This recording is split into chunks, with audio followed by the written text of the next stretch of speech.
बकाला, मुमरा का सबसे तेज grocery, general items और फूड डिलीवरी ऐप।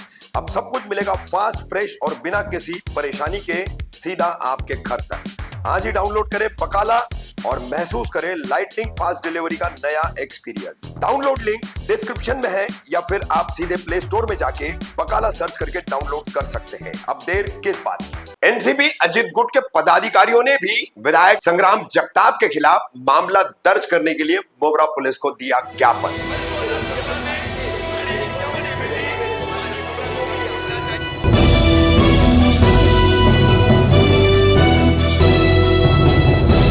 रफीक कामदार हिंदुस्तानी रिपोर्टर में आपका स्वागत है। पूर्व के अहमदनगर और मौजूदा अहिल्या नगर के विधायक राष्ट्रवादी कांग्रेस पार्टी अजित पवार गुट के विधायक संग्राम जगताप, जो फिलहाल अपने मुस्लिम हेट के कारण काफी चर्चा में बने हुए हैं और एक वक्त में मुसलमानों के बेहद करीबी रहने वाले और मुसलमानों को बेहद अपने करीब रखने वाले संग्राम जगताप पिछले लोकसभा और विधानसभा चुनाव के बाद से बिल्कुल एकदम हिंदुत्ववादी होकर मुस्लिम विरोधी हो चुके हैं और काफी कुछ आपत्तिजनक वक्तव्य लगातार कर रहे हैं। तो उन्हीं के खिलाफ 2 से 3 दिन पहले एनसीपी शरद पवार गुट ने जाकर के मुमरा पुलिस को एक ज्ञापन देकर और लिखित शिकायत देकर उन पर मामला हेट स्पीच का दर्ज करने की मांग की थी। अब इसी मांग को लेकर 28 जून शनिवार को खुद एनसीपी अजित पवार गुट के मुमरा कौसा के कई पदाधिकारी पहुंचे हैं माइनॉरिटी के पदाधिकारी रफीक शेख के नेतृत्व में।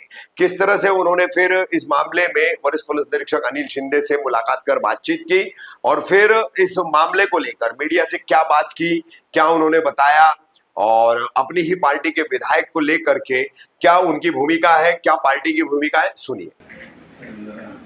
कायदेशीर होईल ते कारवाई करावी पत्रात दिलेलं आहे।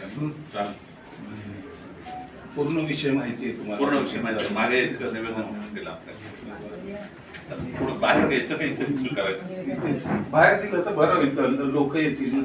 चला पीछे जाओ ना, पीछे जाओ ना, थोड़े लोग पूरे आ नहीं रहे। सब आ रहा है।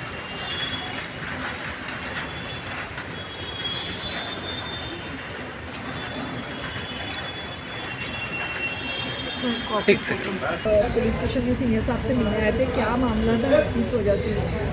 ये अहिल्याबाई नगर जो है, जो पहले अहमदनगर था, वहाँ के एक एमएलए ने जो है एक विशेष समाज के खिलाफ, जो मुस्लिम कहलाता है, चलो दूसरे लोग छोटे छोटे बटले लोग जो बोलते थे उस पर ध्यान नहीं जा रहा समझो, लेकिन कम से कम उनको ये रखना चाहिए था कि जिसके नेतृत्व में वो चुन के आए और जिसके मातहत में वो चल रहे, अजीत दादा पवार जो शिवशाही अंबेडकर फुले के जो रास्ते पे चल रहे हैं, और उन्होंने हमेशा कहा, उन्होंने नोटिस भी जारी की कि आपको ऐसा नहीं करना चाहिए था। तो हमारे चाहे वो हिंदू समाज के खिलाफ अल्फाज हो या मुस्लिम समाज के खिलाफ हो, कल कोई मुस्लिम नेता उठ के अगर हिंदू समाज के खिलाफ भी बोलता है तो हम लोग इसी ताकत के साथ यहाँ पर मौजूद रहेंगे। अगर मुस्लिम समाज के खिलाफ कोई बोल रहा है आज के तारीख में, तो उससे क्या होता है मालूम है? हमारा देश जो है वो अनेक मजहब, अनेक धर्मों से जो बना हुआ है और यही हमारी पहचान है दुनिया में। उसी को तोड़ने की कोशिश करें। आप एक सेकुलर पक्ष में रहने के बावजूद आप ऐसी जो हम लोग जो मीडिया पर वो गंदे अल्फाज को हम लोग बयान नहीं कर सकते, ऐसे अल्फाज का इस्तेमाल नहीं करना चाहिए था और हम इसकी पूरी तरीके से इसकी मुखालफत करते, सारे लोग मिलकर इसकी मुखालफत करते हैं। और हम लोगों ने अभी एक लेटर दिया जिसकी ज़ेरॉक्स आपको दी जाएगी कि इन पे कड़ी से कड़ी कार्रवाई की जाए ताकि आइंदा आने वाले हमारे जो सेकुलर पक्ष के नाम से हम पार्टी चलाते, कोई इस तरीके की हरकत दोबारा ना करे। आप कड़ी से कड़ी कार्रवाई करने की मांग के लिए मुमरा पुलिस स्टेशन में आए थे। आपकी पार्टी ने अब तक क्या कड़ी कार्रवाई की? दादा ने नोटिस निकाला है जिसका आपको पेपर की कटिंग पार्टी लोग मांग कर रहे हैं कि पार्टी से नहीं, अजीत, अरे हमारे पार्टी का जो सर्वा है अजीत दादा, उन्होंने नोटिस निकाला है जिसकी कॉपी आपको मैं पेपर की न्यूज़ भी देता हूँ, आपकी कॉपी भी मिल जाएगी। लेकिन क्या नोटिस से उनको कुछ फर्क पड़ेगा? पड़ेगा, बिल्कुल पड़ेगा। रफीक भाई, कई पार्टियों में तो बोलने के बावजूद वक्फ बोर्ड की मीटिंग से गुल, हाँ, रफीक भाई, सेकुलर का चोला ओढ़ के गुल हो जाते, उससे तो सवाल होना चाहिए ना। यहाँ तो हम खुल के सामने आए कि बाबा गलत किया है तो किया है, चाहे हमारा रहे चाहे पराया रहे। जोड़े के टुकड़े हैं ना। एक ही जोड़े के टुकड़े हैं दोनों पार्टी के। रफीक भाई, कल शरद पवार गुट के पदाधिकारियों ने आकर मेमोरेंडम दिया। हाँ। आप माइनॉरिटी में, आपने पहले क्यों नहीं एफआईआर की सर? पहले हम लोगों की तैयारी हो चुकी थी। जिस दिन वो लोग आए उसी दिन मैंने न्यूज़ देखा था सुबह, लेकिन हमको पता चला वो लोग आ रहे, इसके लिए हम लोगों ने 2 दिन बाद में वो प्रोग्राम रखा है। किसी के बोलने पे या किसी के कहने पे हम लोग नहीं आए। हम लोग जो है पहले से तैयारी चालू थी, लेकिन किसी किस्म का देखो ये काम है ऐसा कि किसी समाज के खिलाफ बोला गया है और उसमें पार्टियों का क्लैश नहीं होना चाहिए। इसके लिए हम लोगों ने जो है 2 दिन बाद, कल आ रहे थे हम लोग, लेकिन किसी वजह से हम लोगों के कुछ साथी अभी भी बाहर है।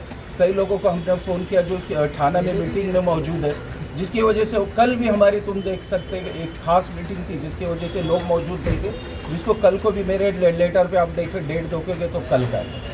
इसके लिए मजबूरी में आ जाना पड़ा। रफीक भाई, जिस तरह नीतीश राणे मुसलमान समुदायों के खिलाफ वो अजीब टिप्पणी करते हैं, भाषण देते हैं, उन पर अब तक कार्रवाई नहीं हुई, क्या इन पर कार्रवाई होगी?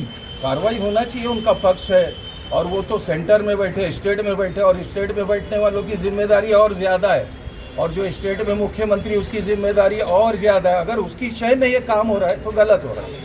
अजीत पवार को आप कह रहे हैं कि वो एक सेक्युलर नेता है, तो उनसे क्या अपील करेंगे? अब बिल्कुल मांग क्या करेंगे उनसे? लोगों ने मांग की, कल मुलाकात की, मस्जिद के स्पीकर के लिए भी मुलाकात हुई, इस ताल्लुक से भी बात हुई।